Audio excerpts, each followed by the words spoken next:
अस्सलाम वालेकुम। आप लोग देख रहे हैं प्रोग्राम लाइव विद जान अचकज़ई। मैं हूं आपकी मेजबान दूरे शहवार। सबसे पहले हम वेलकम करेंगे जान अचकज़ई साहब को, जो कि है सीनियर एनालिस्ट पॉलिटिकल तज्जियाकार। सर, सबसे पहले जो आज की सबसे बड़ी खबर है उस पर हम बात करेंगे। आईसीआईजे ने जो एक पेंडोरा बॉक्स खोला है पेंडोरा लीक्स के नाम से, जिसपे कि 117 ममालिक के 150 से जायद जो है मीडिया हाउसेस ने काम किया है और 600 से जायद रिपोर्टर्स ने 2 साल में इसकी तहकीकात पर जो है वो रिपोर्ट्स मुकम्मल की हैं। तो इसके हवाले से आपका क्या कहना है?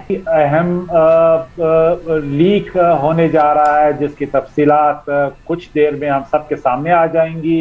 पाकिस्तान की तारीख में ये दूसरा खानामा है और इसके असरात दूर रस तक यानी हमारे साबित होंगे।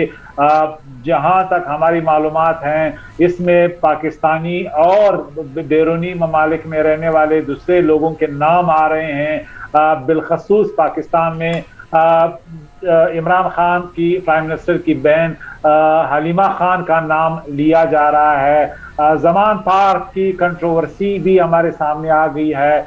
मालूमात के मुताबिक जमान पार्क का एड्रेस एक ऑफशोर कंपनी के लिए इस्तेमाल किया गया है।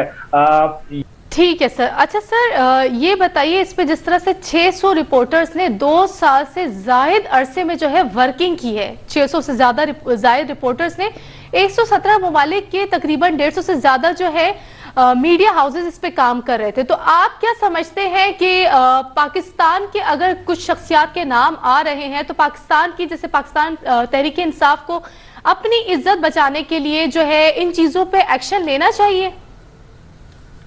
देखिए, आईसीआईजे का एक नाम है, उनका एक नेटवर्क है, पूरी दुनिया में उनकी इन्वेस्टिगेटिव एक कैपेसिटी है। पानामा केस में हमने देख लिया था, पानामा में जिन इंटरनेशनल शख्सियात का नाम आया था उन्होंने अपने नामों को क्लियर किया था, अदालतों में गए थे, पार्लियामेंट से खिताब किया था।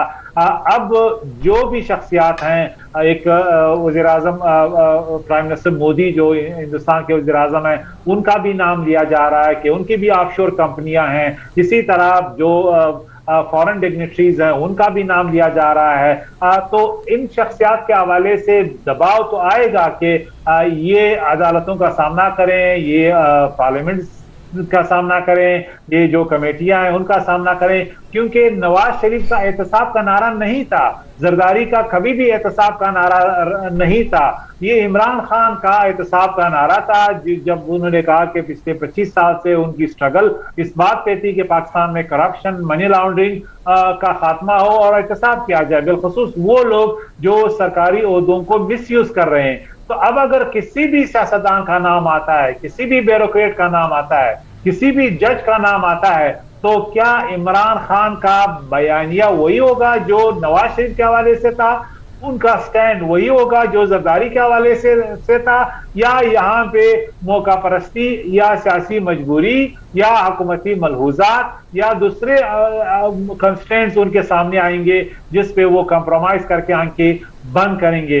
इसलिए मैं समझता हूं कि इमरान खान साहब के लिए अब एक बहुत मुश्किल घड़ी है कि अपने बयानी को किस तरह कंसिस्टेंट रखते हैं, क्योंकि सिर्फ डिनायल से बात नहीं बनेगी। ये डिनायल की स्ट्रेटेजी माजी में जरदारी साहब की भी रही है, नवाज शरीफ साहब की भी रही है, लेकिन नवाज शरीफ साहब को अदालत ने डिस्क्वालीफाई कर दिया था और वो जो उनकी डिफेंस थी वो काफी नहीं थी। अब देखना यह है कि इमरान खान साहब की जो इस वक्त पीटीआई की मीडिया स्ट्रेटेजी है वो कितनी मौसर है। वो डिनायल मोड में है, वो कह रहे हैं कि नहीं कुछ भी नहीं है, ये जो है जो मैसेंजर है, जो पैगाम रसानी करने वाला उमर चीमा है, ये असल में नून लीग के लिए काम कर रहा है। लेकिन आपको मालूम है कि उमर चीमा एक वक्त में जब पानामा स्कैंडल लेके आए थे तो पीटीआई के डार्लिंग बन गए थे, वो पीटीआई के हीरो बन गए थे, वो नवाज शरीफ साहब के सबसे पसंदीदा जर्नलिस्ट बन गए थे।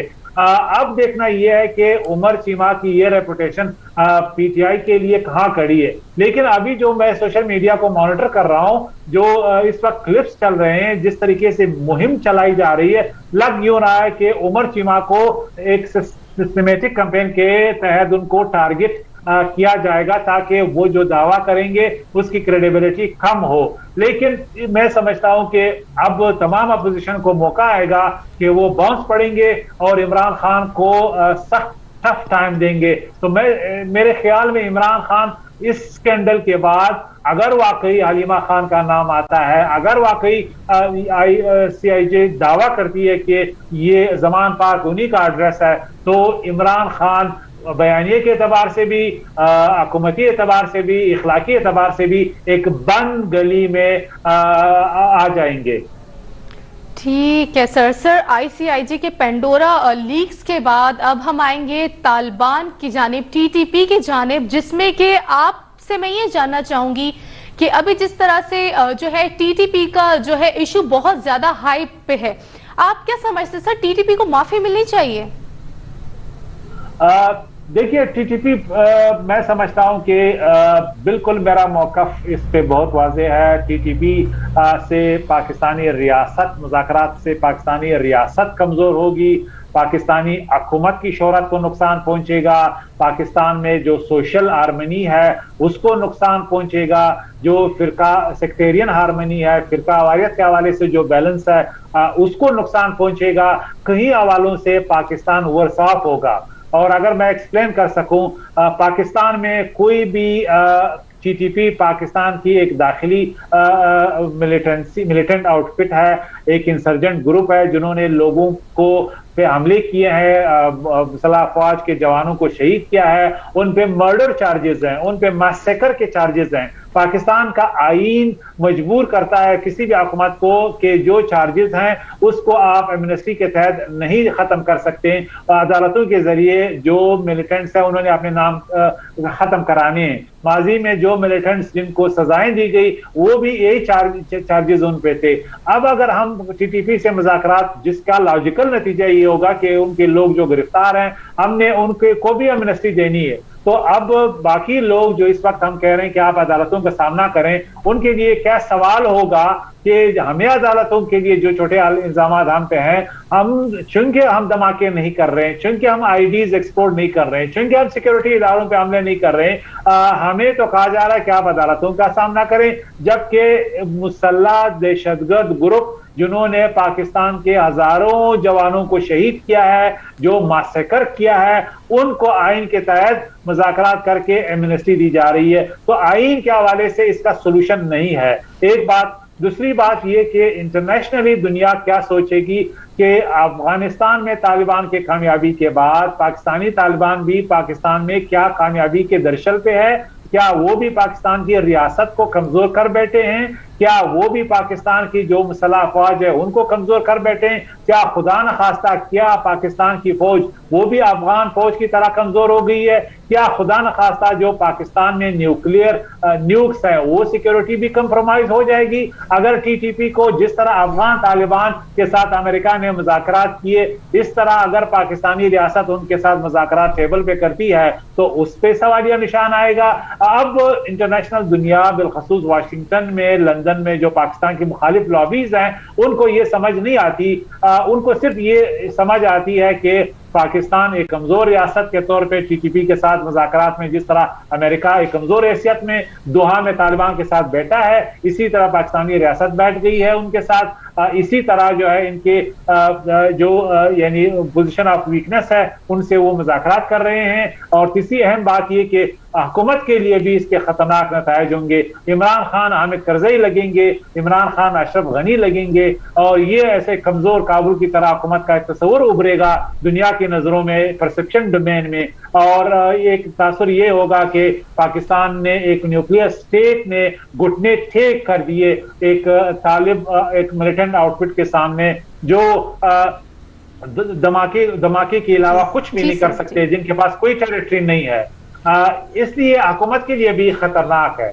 इसके साथ सना, अगर मैं एक बात और भी कहूं कि अफगान तालिबान छूट जाएंगे, उनको बारात मिलेगी। अभी तो हम अफगान तालिबान पे प्रेशर डाल रहे हैं कि आप TTP का कला कमा करें, उनकी सेंचुरीज खत्म करें। लेकिन अब अगर हम अफगान तालिबान के जरिए TTP से मुज़ाकरात करते हैं तो कल वो कहेंगे, अगर देखिए आपने उनके साथ मुज़ाकरात किया, आपने उनको रिहेबिलिटेट किया, हमने उनको पोजीशन दी, हमने उनको जगह फराहम की, हमने कहा कि चलो आप तो आप दोस्त बन गए, लेकिन अगर इस मुज़ाकरात के नतीजे में सीज फायर 4-5 महीने कायम रहता है और बाद में वो टूट जाता है, तो टीटीपी बहुत मजबूत होगी पाकिस्तान में भी और अफगानिस्तान में भी। फिर तो हमें न सिर्फ टीटीपी की सेंचुरीज के खिलाफ अफगानिस्तान में लड़ना होगा, बल्कि तालिबान लेड अफगानिस्तान के खिलाफ भी लड़ना होगा। पूरे तालिबान, हमारे लिए कोई जवाब नहीं बचेगा, क्योंकि हमने इनको जो है वो कोऑप्ट किया है, हमने मुज़ाकरात की पेशकश ली है, ना कि वो तालिबान हम मजबूर होके असला रख रहे हैं। लिहाजा जिस तरीके से हम इसको अफगान तालिबान के हवाले से आगे बढ़ाएंगे, तालिबान, पाकिस्तानी तालिबान और मजबूत होंगे।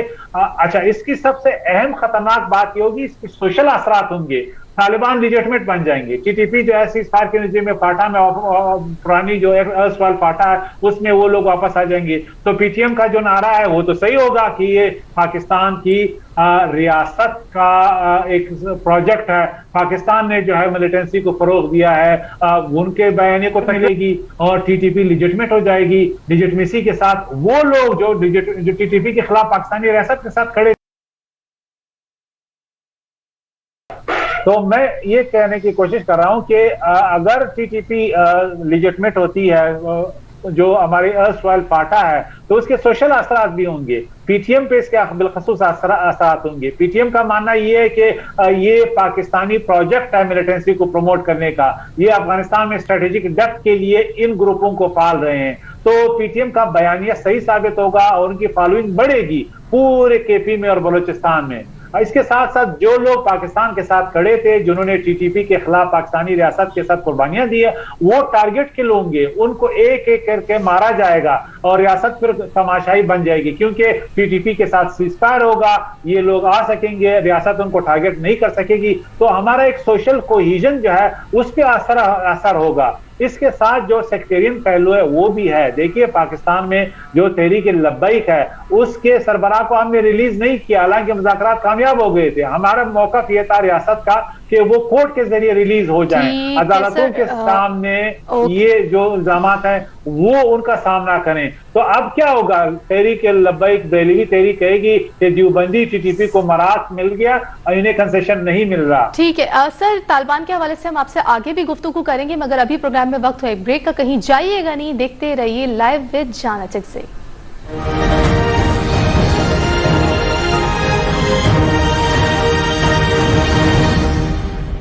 2019 और 2020 में NICBD हेल्थ केयर नेटवर्क में 38 लाख मरीजों को बिल्कुल मुफ्त इलाज फराहम किया गया।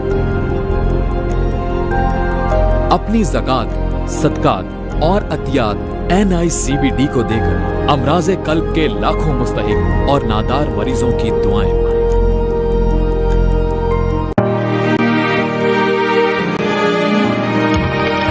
जियो पाकिस्तान के लिए। They are providing a very reliable platform for the youth to sort their issues related to their personal and professional concerns. That's all. Thank you so much.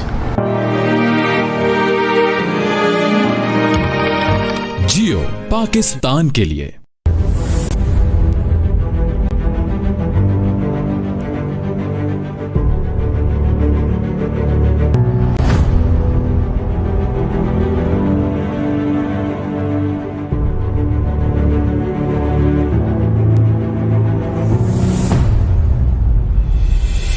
जहां जिंदगी गुजर जाती है एक सच की तलाश में,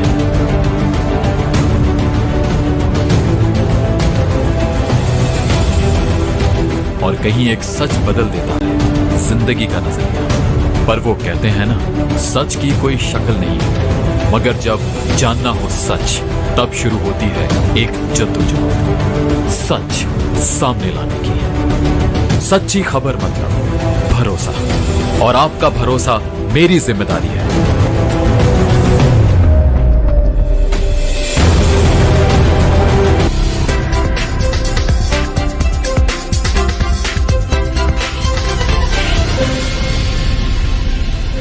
जियो पाकिस्तान के लिए।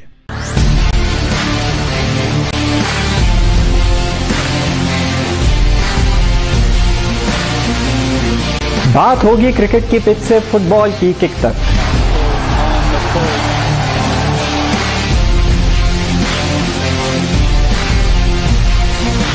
हॉकी के गोल से कराटे की हिट तक।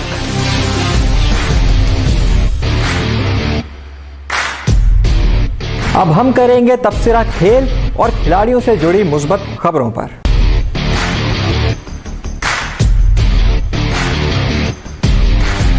ये सब देख सकेंगे आप स्पोर्ट्स स्टार पर।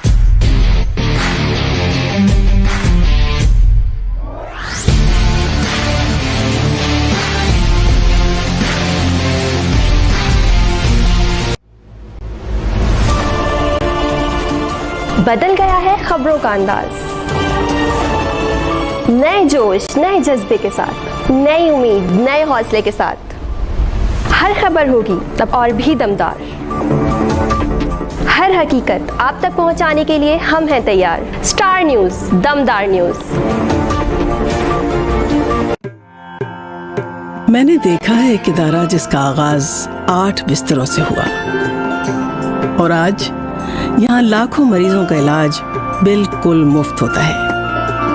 यह है SIUT, जो हमेशा रंगो नस्ल से बालातर रहा, जिसने कभी सिफारिश को गले नहीं लगाया, जिसने कभी गरीब को पीछे नहीं हटाया।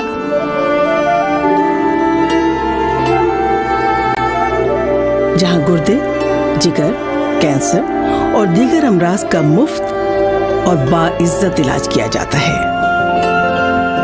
SIUT की इस कामयाबी के पीछे आप और आपकी ज़कात व अतियात हैं।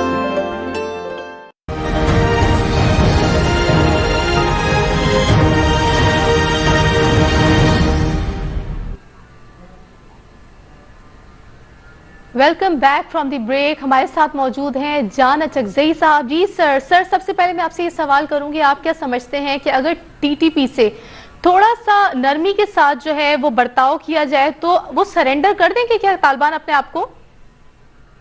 देखिए, TTP इस वक्त मजबूत पोजीशन में है। TTP फाटा में, एक्स फाटा के रीजन में, बलूचिस्तान में तकरीबन उनके डेली अटैक्स हो रहे हैं। हमारे हर रोज एवरेज तकरीबन 1 या 2 सिपाही शहीद हो रहे हैं। तो तासुर ये है पूरे दुनिया में, एम्बेसीज में, कि TTP मजबूत हो गई है, TTP के हमले बढ़ गए हैं, ये स्टेटिस्टिक्स बता रहे हैं। इसी तरह जो वेस्टर्न परसेप्शन है, आपने देखा कि न्यूजीलैंड की टीम ने अपनी जो दौरा है वो कैंसिल किया, फिर UK की क्रिकेट टीम ने भी कैंसिल किया।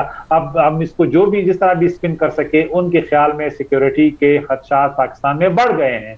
अब इसका मतलब क्या है? इसका मतलब ये कि ऐसे वक्त में जब आप पे हमले बढ़ते हैं, उस वक्त मुज़ाकरात टैक्टिकल हवाले से भी, स्ट्रेटेजिक हवाले से सबसे बुरा टाइम होता है। आपने कमजोर करके दुश्मन के साथ मुज़ाकरात करने हैं, आपने कम से कम बराबरी, पैरिटी की बुनियाद पे करने हैं।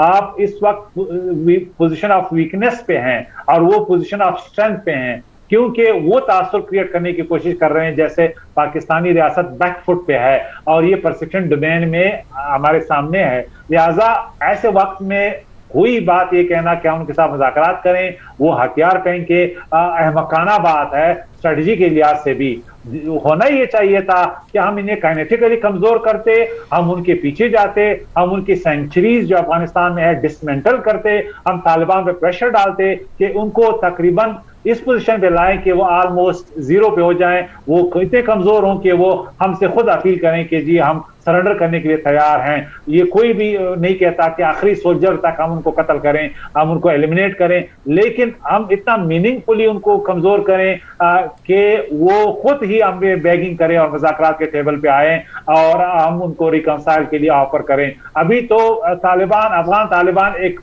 टैक्टिक के तौर पे अपनी जिम्मेदारी से छुटकारा पाने के लिए दरमियान में मुज़ाकरात कर रहे हैं। अभी तो TTP ने कोई ऑफर ही नहीं की, तो इसलिए ये वर्स्ट टाइम है कि पाकिस्तानी रियासत इनके साथ मुज़ाकरात करे। मैं समझता हूं कि इमरान खान गवर्नमेंट को अपने इस फैसले पे नजरसानी करनी चाहिए और पाकिस्तान की सिक्योरिटी इदारों को इसका नोटिस लेना चाहिए। ये किसी भी एतबार से हम मतलब नहीं मुनासिब कदम नहीं उठा रहे हैं। इसके साथ मोराल पे, फौज के मोराल पे भी असर पड़ेगा। हम आज तक उनको कहते आ रहे हैं कि ये इस्लामी रियासत के खिलाफ जो है खड़े हैं, इनका खात्मा होना चाहिए। जो हमारे फौजी हैं वो शहीद हैं, अब अगर हम उनको रिहेबिलिटेट करते हैं तो उन फैमिलीज को हम क्या जवाब देंगे? एपीएस का जो वाकया हुआ, उन फैमिलीज को हम क्या जवाब देंगे? हम उनको कैसे फेस करेंगे कि आपके कातिलों के साथ फिर हम मुआहदा कर बैठे हैं, हमने उनको माफ कर दिया है, हमने उनको एमनेस्टी दे दी है। लिहाजा ये फौज के मोराल के लिए भी अच्छा कदम नहीं है, शुहदा के खानदानों के लिए भी उनको फेस करने के हवाले से भी हमारे पास कोई बयानिया नहीं है। लिहाजा खुदा के लिए इस कोशिश को इधर तर्क कीजिए। ठीक है। अच्छा सर, आप बात कर रहे हैं सजा की, मगर खान साहब ने जो बयान दिया उसमें तो वो साफ साफ कह रहे हैं कि अगर तालिबान हथियार डाल दे तो वो आम शहरी की तरह रह सकते हैं। तो क्या इस मौके पर तालिबान की जो माजी में की गई दहशतगर्दियां हैं उनको नजरअंदाज करना सही है? देखिए, ये सबसे खतरनाक बयानिया है।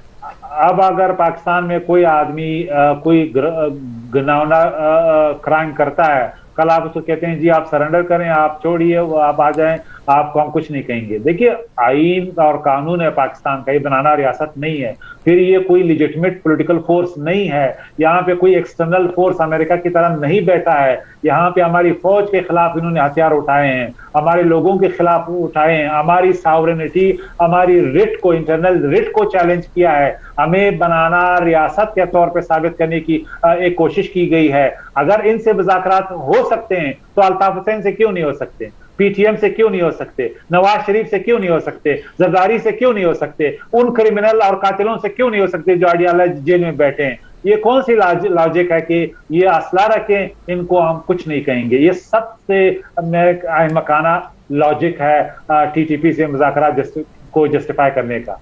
अच्छा, खान साहब ने सर ये भी कहा है कि टीटीपी से मुज़ाकरात में अफगानी तालिबान इनकी मदद कर रहे हैं, इसको आप कैसे देखते हैं? देखिए, जिस तरह मैंने इशारा किया, अफगान तालिबान इस वक्त पूरे दुनिया के और पाकिस्तान के प्रेशर में है। इन्होंने हमारे साथ वादा किया है कि अफगान सरजमीन किसी भी मुल्क के खिलाफ इस्तेमाल नहीं होगी। जब तक यहाँ पे इंडियन और एनडीएस की वहाँ पे कैंप्स थे तो टीटीपी के लिए आसान था हमले करना। अब जब तालिबान आ गए, तालिबान के लिए एक दिन भी जवाज नहीं है कि टीटीपी की जो अड्डे और सेंचुरीज है वो कायम रहें। उनके लोग इसी तरह फिर रहे अफगानिस्तान में, इसी तरह आजादी से सांस ले सके। तालिबान की जिम्मेदारी है कि जो वादा उन्होंने किया है वो अमली के जामा उनको पहना है, और जो कुनड़ और दूसरे इलाकों में पाकिस्तान के खिलाफ टीटीपी के गढ़ हैं उनको एलिमिनेट करें, या पाकिस्तान को इजाजत दे कि हॉट परसूट के जरिए, जिस तरह तुर्की ने सीरिया में किया था, जिस तरह तुर्की ने इराक में किया था, पाकिस्तान हॉट परसूट के जरिए वहां पे जाके उनकी सेंचुरीज खत्म करें।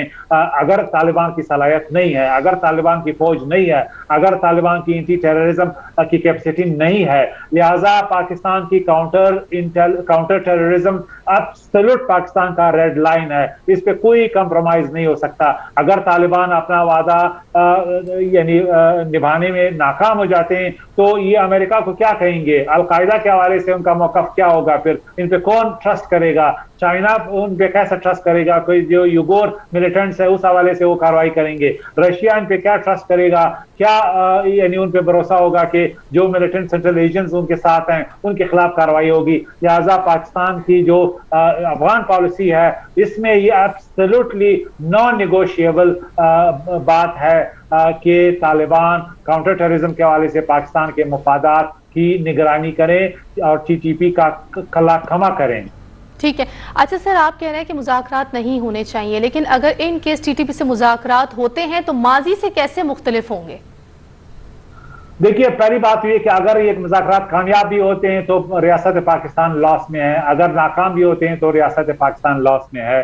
सिंपली मैं आपको इन अदर वर्ड्स बताऊं, अगर ये कामयाब होते हैं तो टीटीपी को इंटरनल लिजिटमेसी मिल जाएगी, उन लोगों की बात ठीक हो जाएगी जिस तरह पीटीएम के लोग हैं कि ये पाकिस्तानी प्रोजेक्ट है, पाकिस्तान के खिलाफ ये उठ खड़े हुए थे, पाकिस्तान इनको फिर रिहेबिलिटेट किया था। गुड और बैड तालिबान वाला जो नैरेटिव है फिर सही साबित होगा। दूसरी बात ये कि जो इंटरनेशनल यानी कंसर्न है वो भी सही साबित होगा कि अफगानिस्तान में तालिबान की फतेह ने तमाम दुनिया में मिलिटेंसी को फरोग दिया है और टीटीपी ने भी पाकिस्तान में पंजे गाड़ दिए हैं। इसके साथ अगर ये किसी सीज़फायर होता है 3-4 महीने तो ये फाटा में वापस वहां पे मजबूत शक्ल में आ जाएंगे। जो हमारी ज़रब आज़म के समरात हैं वो फिर हवा में उड़ जाएंगे, जो हमारे शहदा की कुर्बानियां हैं वो फिर जो है खत्म होंगी। फिर अगर हमें कई काइनेटिक कार्रवाई करनी भी पड़ी इस मुज़ाकरात, कामयाब मुज़ाकरात के नतीजे में, तो हम एक मजबूत इम्बोल्डन टीटीपी के खिलाफ कार्रवाई करेंगे। फिर हमें कम से कम 10 साल और लगेंगे कि हम उसी तरह ऑपरेशन जो हमने 2006 के बाद किया था हमें करना पड़ेगा। लिहाजा कामयाब मुज़ाकरात के भी नताइज हैं, नाकाम मुज़ाकरात भी यही है कि टीटीपी मजबूत है, वो पोजीशन ऑफ स्ट्रेंथ पे है, पाकिस्तान की बात नहीं मान रही और एक न्यूक्लियर पाकिस्तान बैग इन कर रहा है एक रैक मिलिटेंट्स को कि वो पाकिस्तान के साथ टेबल पे बैठे, फिर इंटरनेशनल दुनिया में भी हमारी जो सुबकी होगी। लिहाजा पाकिस्तान को ये तमाम चीजें जो है इस वक्त देखनी है। दोनों सूरतों में पाकिस्तान लॉस में है, नेट लॉस में है। ठीक है। अच्छा सर, सऊदी अरब के साथ पाकिस्तान के ताल्लुकात को कैसे देखते हैं आप? देखिए, पाकिस्तान और सऊदी अरब के ताल्लुकात तो बहुत ही मजबूत हैं, उसमें उतार चढ़ाव मौसम की तरह तो हो सकता है, लेकिन फंडामेंटल्स पाकिस्तान और सऊदी अरब के काफ़ी स्ट्रांग है। पाकिस्तान सऊदी अरब का इस खिते में सिक्योरिटी प्रोवाइडर है। पाकिस्तान की जो आर्म फोर्सेस हैं उनके सऊदी आर्म फोर्सेस के साथ बड़े स्ट्रेटेजिक मरासिम हैं। जब भी सऊदी अरब पे सिक्योरिटी के हवाले से कोई भी हर्फ आया है, पाकिस्तान ने उनकी मदद की है और सऊदी अरब ने अमेरिका की बजाय पाकिस्तान से मदद ली है। तो एक तो एब्सोल्यूट बॉटम लाइन है, सिक्योरिटी के हवाले से पाकिस्तान के स्ट्रेटेजिक मामलात में पाकिस्तान के साथ सऊदी अरब के ताल्लुकात हैं। इक्तिसादी और माशी एतबार से जब भी पाकिस्तान पे मुश्किल वक्त आया है, सऊदी अरब ने इमदाद दी है, सऊदी अरब पीछे खड़ा हुआ, चाहे वो न्यूक्लियर टेस्ट के वक्त था, चाहे वो अभी जब इमरान खान की गवर्नमेंट आई थी 3 साल पहले, उन्होंने हमें यानी जीरो इंटरेस्ट पे हमारी मदद की। इसी तरह फिर तेल जो है वो डिफर्ड पेमेंट पे हमें दे रहे हैं। तो पाकिस्तान को दिवालिया होने से बचाने में सऊदी अरब का हर वक्त किरदार रहा है।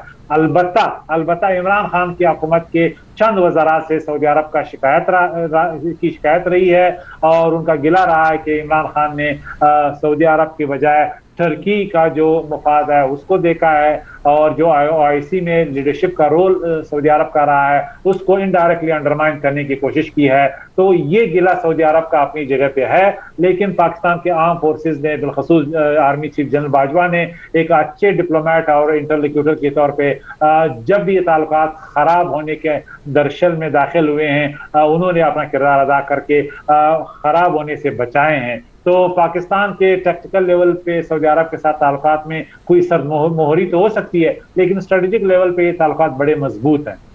ताल्लुकात मजबूत हैं पाकिस्तान के सऊदी अरब के साथ। अच्छा सर, इसके अलावा अगर मैं आपसे जो है अमरीकी सेनेट के हवाले से बात करूं, पाकिस्तान में अमरीकी सेनेट में पाकिस्तान पे पाबंदियों का बिल, आप क्या समझते हैं कि कितना तशवीशनाक है? मेरे ख्याल में मुझे कोई तशवीश नहीं नजर आती पाकिस्तान के लिए कि हम कंसर्न हो या हम ओवर रिएक्शन करें। इस वक्त अमेरिका में जो सियासतदान है, बिलखसूस सेंटर राइट के, वो सेंटर लेफ्ट जो बाइडेन इंतजामिया के खिलाफ जो है वो हर तरह का प्रोपेगेंडा करना चाहते हैं। अफगानिस्तान के हवाले से जो बाइडेन पे तनकीद कर रहे हैं और उनको सियासी तौर पे आइसोलेट करने की कोशिश पे तनकीद भी उसी पैराए में हमें देखनी है। फिर जब तक एक इंतजामिया, एक हुकूमत कांग्रेस में बिल पेश नहीं करती, उसकी हिमायत नहीं करती, तो उस बिल के पास होने के चांसेस बहुत कम हैं। लिहाजा ये तनकीद जो बाइडेन पर से है, ना कि पाकिस्तान पर से है। मैं समझता हूँ कि सियासतदान बहुत कुछ कहते आए हैं, इसी तरह ब्यूरोक्रेट जो रिटायर्ड है जॉन बोल्टन की तरह, वो भी पाकिस्तान के खिलाफ बातें करते हैं, लेकिन उसका असल हदफ जो है वो जो बाइडेन प्रेसिडेंट है पाकिस्तान नहीं है। लिहाजा हमारी पॉलिसी मेकिंग सर्कल्स में भी इन चीजों पे ओवर रिएक्शन नहीं करनी चाहिए, ना पॉपुलिस्ट बयान देने चाहिए। इसी तरह हुकूमत के वज़रा को भी अपने आप को काबू करना चाहिए और ऐसे बयान नहीं देने चाहिए जो उन पॉपुलिस्ट सियासतदान जो इस वक्त कांग्रेस में बैठे हैं उनके हाथ में हम खेलें। लिहाजा गवर्नमेंट को भी फॉरेन ऑफिस और जो दूसरे इदारे हैं उनको यानी ये मौका देना चाहिए कि वो मेच्योर तरीके से कोल्ड एंड कैलकुलेटेड रिएक्ट करें। अमेरिका अब भी हमारे उनके साथ ताल्लुकात हैं, स्ट्रेटेजिक लेवल पे हम चाहते हैं कि कायम रहें, फौजी एतबार से हमारे हैं, सिविल मिलिट्री ताल्लुकात बिलखसूस मिलिट्री टू मिलिट्री ताल्लुकात बहुत अच्छे हैं, पीपल्स टू पीपल्स कांटेक्ट हैं। फिर हमारा इंपोर्ट उनके साथ, एक्सपोर्ट बहुत ज्यादा है। अमेरिका वाहिद मुल्क है जो पाकिस्तानी प्रोडक्ट एक्सपोर्ट करता है, वो भी हमारा एक अहम मुफाद है। लिहाजा हम जो जियो पोलिटिकल अलायंस है अमेरिका के साथ वो खराब नहीं कर सकते, हमने बैलेंस रखना है। चाइना के साथ हमारे बहुत अच्छे रिलेशंस हैं, लेकिन हमें अमेरिका के साथ भी नहीं बिगाड़ना चाहिए। ठीक है सर। अच्छा सर, अब जो है मैं आपसे जानना चाहूंगी, पीटीआई और पीएमएलएन एक बार फिर आमने सामने है, इसको आप कैसे डिफाइन करेंगे? देखिए, पीटीआई और पीएमएलएन दोनों सियासी हरीफ हैं। आइंदा इलेक्शन में एक दूसरे पे वो ताबड़तोड़ हमले करेंगे। दोनों सियासी पार्टियां समझती है कि आइंदा इलेक्शन में उनकी बेहतरी के चांसेस बहुत ज्यादा हैं, लिहाजा कोई भी मौका ये हाथ से जाने नहीं देंगे, क्योंकि यही दोनों पार्टियां कंटेंडर है। पीपल्स पार्टी का मरकज में कोई स्पेस तो बन सकता है, लेकिन जीटी रोड में उनका स्पेस नजर नहीं आता, और जीटी रोड में जो हकीकत है वो पीएमएलएन है। 10 दफा हम इख्तलाफ करें नवाज शरीफ से, मरियम नवाज से, अभी जो लोकल बॉडीज इलेक्शन हुए पंजाब में पीटीआई ने नहीं बल्कि पीएमएलएन ने स्वीप किए हैं। लिहाजा पीटीआई को नजर आ रहा है कि आइंदा इलेक्शन में उनके लिए जो चैलेंज है वो पीएमएलएन है, ना कि पीपल्स पार्टी। अब पीएमएलएन को भी मौका मिल रहा है कि जो अभी आज जो स्कैंडल आने वाला है उसमें पीटीआई के खिलाफ तूफान खड़ा करें और सियासी पॉइंट स्कोरिंग करें। लिहाजा ये जंग और जो है वो यानी वोलेटाइल होगी। दोनों सियासी पार्टियां अब एक दूसरे पे और एक दूसरे के खिलाफ मुनज़्ज़म कैंपेन चलाएंगे, और आइंदा महीनों में हम देखेंगे कि ये पिच और भी हाई हो जाएगी सियासी मुखालिफत का और पोलराइजेशन का। ठीक है सर। सर, ये सितंबर जो सितमगर बन के टूटा है आवाम के ऊपर, गरीब आवाम के ऊपर, जिस तरह अभी रिसेंटली पेट्रोल की कीमतें भी बढ़ी हैं, और उसके अलावा डॉलर जिस तरह से जो है अभी अपनी जो है ऊंची उड़ान उड़ रहा है, इसको कैसे देखेंगे सर आप? बदकिस्मती से आम आदमी हुकूमती हलकों में, पॉलिसी मेकिंग में कोई मैटर नहीं करता। इस वक्त जो महंगाई है वो एक क्लीशे बन गई जब हम उस पर बात करते हैं। अब पाकिस्तान की मिडिल क्लास जो है वो सबसे ज्यादा सफर हो रही है। आपको यकीन नहीं होगा कि ऐसे लोगों के को डेली राशन के लाले पड़े हैं, जो जिनके अच्छे जॉब्स थे, जिनके अच्छे बिजनेसेस थे। आम आदमी जो गरीब है, जो 70% है, उनकी हालत पे तो बहुत ही तशवीश हम कर सकते हैं, लेकिन जो मिडिल क्लास इस वक्त स्ट्रगल कर रही है वो उसके माजी में कोई मिसाल नहीं मिलती। और डॉलर के मजीद महंगा होने से पाकिस्तान में महंगाई और बढ़ेगी, इन्फ्लेशन और ज्यादा होगा, और जो सेविंग है उस पर बहुत ही बुरा असर होगा। जब तक इकोनॉमी का पहिया हम पीएसटीपी के जरिए यानी स्पेंडिंग के जरिए नहीं चलाएंगे, पाकिस्तान की जो माशी अबतरी है आम आदमी की वो बढ़ती चली जाएगी। क्योंकि अभी तक हमें नजर नहीं आता, कोविड था 2 साल में, हुकूमत की नाअहली थी, इसी तरह बाकी मसाइल थे। लिहाजा अब ये बहुत ही चंद महीने हैं हुकूमत के पास विंडो, अगर वो आवाम के लिए कुछ कर सके तो बेहतरी के आसार हो सकते हैं। लेकिन ये डॉलर जिस तरह कहा जा रहा है 180 पे अगर पहुंच गया तो आम आदमी को लोग जो है बिल्कुल फाके करने पे मजबूर होंगे, खुदकुशी का रेट भी ज्यादा होगा, और इंडिया और मुंबई की तरह सड़कों पे लोग आ जाएंगे। सर, खान साहब 20 साल से जो है इतना ज्यादा मतलब उन्होंने शोर मचाया हुआ था महंगाई को देख के, अब वो खुद इक्तिदार में है, खुद उनकी हुकूमत है, लेकिन वो इस चीज को कंट्रोल नहीं कर सके, तो इसको आप कैसे देखते हैं? देखिए, खान साहब की तैयारी हम सबके सामने थी, नहीं थी। उनकी टीम आज भी कोई टीम उनकी नहीं है। उनके बुलंद बांग दावे, इरादे सिर्फ इरादे हैं, सिर्फ ख्वाहिशात ही हैं।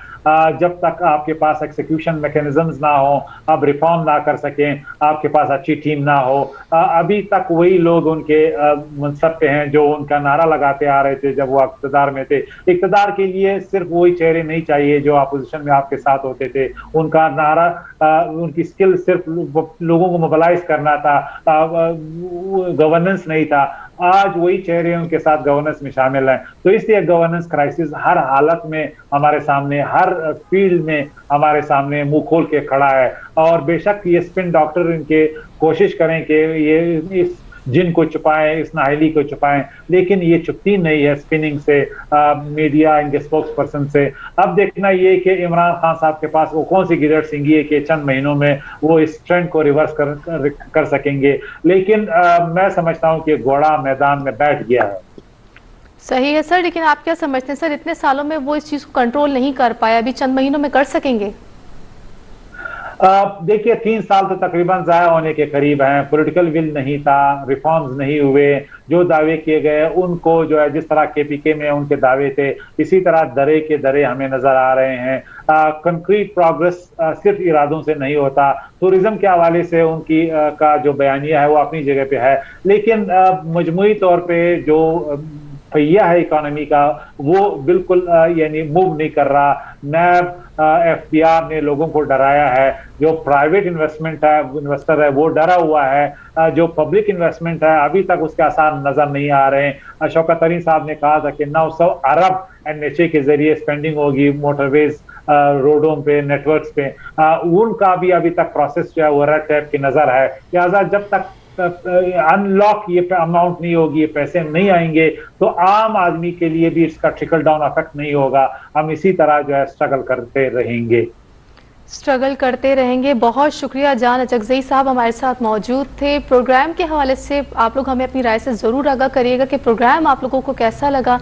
जान अचकजई साहब को और दुरे शहवार को दीजिए इजाजत, अपना बहुत ख्याल रखिएगा। अल्लाह हाफिज।